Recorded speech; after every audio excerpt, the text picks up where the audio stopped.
Hi there everyone, Mr. McCarthy here with this week's video update for Monday, November 10th. Hope you all had a nice weekend. So I just want to give you a quick recap of last week and what's going on this week. So for this week, my first level students are all working on Introduction to Sound, music production, which a lot of the kids were excited. I know some of the kids came here for music specifically, so now they're finally getting their chance, and we're using a program called Logic Pro, which is one of the industry standard music processing software. So the kids are building like song mixes. They're actually going to create a hype video, say for like a sporting event or a movie, where you take songs and you mash them up, like you take the lyrics from one song and you take the music from another and you mash them together to do something fun and interesting, to say like to promote a sporting event, a movie, or even a video game. So we're going to be pretty knee deep in music production for the next couple of weeks, probably all the way up until Thanksgiving. So, it'll be fun. The kids will be engaged, got a lot of cool stuff going on. They're actually going to be doing a little bit of video too. So, it is nice to get the kids up moving, working together, collaborating, and that's what they'll be working on. So busy time for them. Actually, the second and third level, Mr. Folk students they just wrapped up their silent films, which was really fun. We did a little critique on Friday where we played all the videos for all three levels, which is good because the first level students can see the work that's being produced by the returning students and gives them kind of an idea and something to look forward to when they return next year on what they'll be working on. So we watched those. It was really entertaining. And now the second and third levels are actually going to be working on creating a movie trailer. So I'm sure we've all seen movie trailers on Apple or on TV or Rotten Tomatoes. And they're really important. You have to take an entire 2-hour or hour-and-a-half movie and condense it into 1 or 2 minutes to be able to get people to want to come and see that movie. So they'll be working on that, building out their movie trailer. So just a lot going on in terms of getting everybody out, being creative, doing some fun stuff, and doing some cool team projects. So just a few housekeeping items I'd like to kind of bring you up to date and let you know that we're doing. So we did a fundraiser a few weeks back, and our goal was $25,000, and I will be happy to tell you that we have surpassed that, and we are well on our way to $30,000. And that money for the fundraiser goes towards the student programs, things like field trips, equipment, caps and gowns for seniors. So it's really nice to be able to collect money for some things that the kids really need. And we just wanted to say thank you so much for participating. And there's still time. You can just ask your student. They all have accounts set up where they're taking, they can send an email or a phone call to friends, family, relatives, things like that, and still be able to do donations. Another thing we have coming up is the WMMR Preston and Steve's Camp Out for Hunger.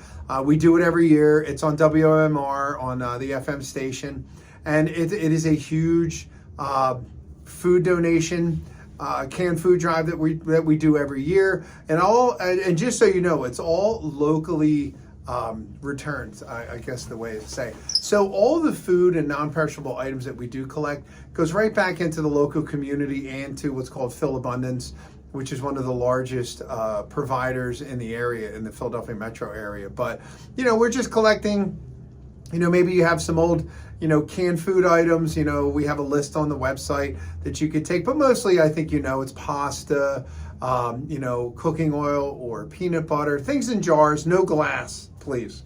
But mostly canned food, pastas, rices, pancake mix, things like that. As with what's going on in the news, a lot of people are struggling, and we're just trying to do our part to help out. So if you'd like to donate some canned food or some non-perishable items, please just send them in with your student. We would gladly take them. Or if you want to come in and drop them off, that would also be awesome. And I'm even collecting spare change from the students. It's funny because kids don't like change for whatever reason. So, I have a jar out, and we've collected some money so far. And I just run out to Walmart and pick up some canned food and buy those on the students' behalf. So, like I said, if you get a chance, we'll gladly accept donations, and thank you in advance. Last but not least, as you may know, our students in the program are required to have some basic equipment in order to work in the program. And those three things are a uniform, a set of over-the-ear headphones, the old school over-the-ear, plug into your computer so you can work headphones, and what they call an external hard drive. so they can back up their work. But just for right now, my first level students, since they're working on music, need a good over-the-ear set of headphones. They're anywhere from $30 to $50. But if your student already owns a pair, like the wireless kind, like the Beats or Bluetooth, not the in-ear ones, not the little earbuds, because usually those die, they get lost, they get stolen, and we just don't want to deal with that. But industry kind of requires that you have the nice over-the-ear set. So we've asked all of our students to have those. Some of them still don't have them. So I will be reaching out to those individual parents and guardians of those students to let you know that they need to get a good set of over-the-ear headphones.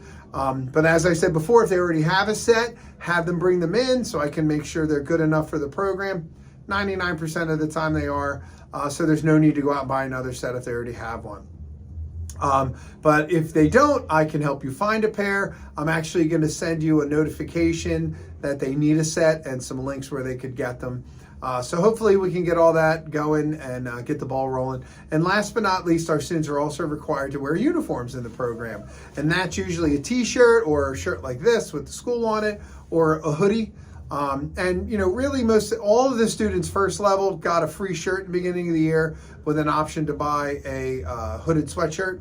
So if you're receiving a text for that, I will let you know. Some of the students just forget to wear them, or they leave them at home, they're in the wash, whatever. So, you'll get a separate notification for that. So that's all I have for this week. Sorry, this was a little bit long, but just some really important stuff I wanted to cover. If you have any questions about any of the content I covered, please let me know, and have a great week. Take care.